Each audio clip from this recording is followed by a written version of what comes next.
Get ready for the dictation. Dictation will start after 5 seconds.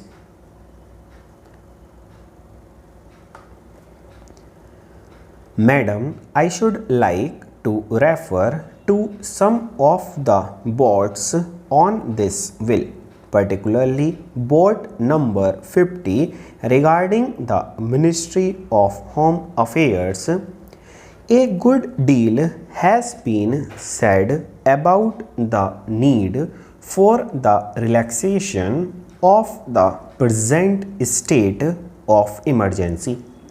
I would not be one of those who would like to weaken the defense effort on the government, and I think that the time has come, in view of our experience of the proclamation of the emergency, for us to think in terms of amending the Constitution, increasing the powers of the Union government in respect of the control of the economic life of this country.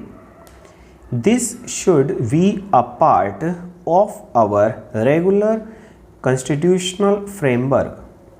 What I should like to see is the incorporation of a large number of provisions of the Defence of India Act in the constitutional powers which the Union government enjoys a present, particularly those powers relating to the economic life of the community.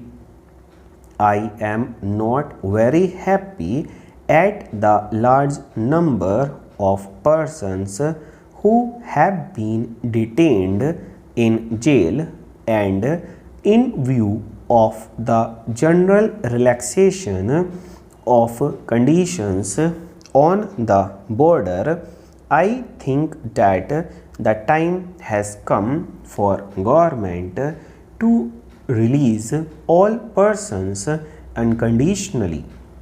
At present, by-elections are being held in various states, and it means that the Election Commission as well as the Government of India have come to accept the position that the conditions are and so far improved that the ordinary democratic processes can function.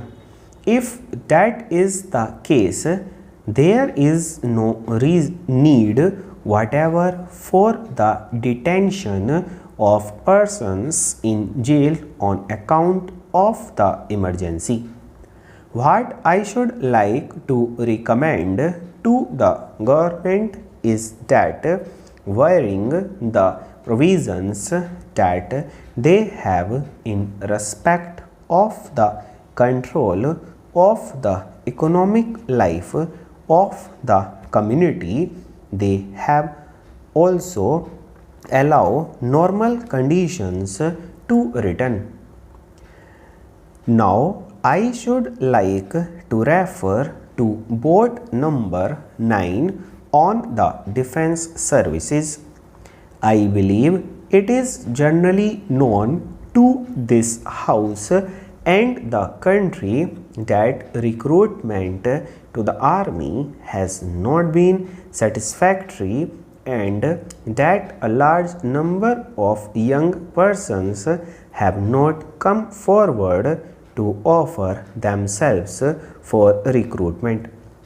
There have been pockets of grievances in many states that persons who could not answer in English at the interview have been rejected, and a deputation waited on the Prime Minister to urge upon him the need for review of cases of rejection.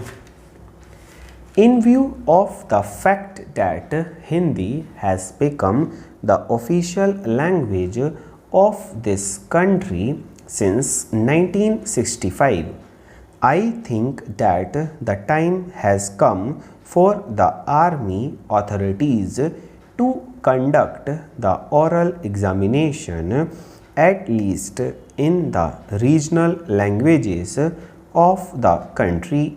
The regional languages recognized by the Constitution and in English and in Hindi, so that we try to see how far the candidates who offer themselves for oral examination come up to the requirements of the army test.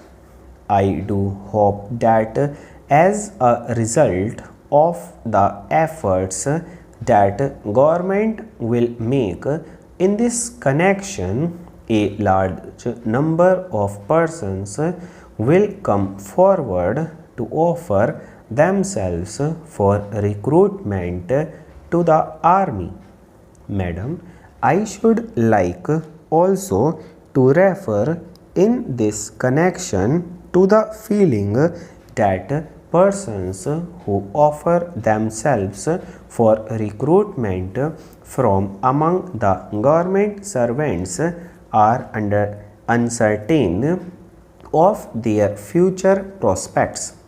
I believe that under the present laws that exist, if a member of the civil service of the government offers himself for recruitment and is discharged from the army, he gets also the benefits in respect of his pension, but he has got to return his gratuity and other emoluments which he receives from the army and his seniority in the civil service when he reverts to the civil service after discharge is not protected.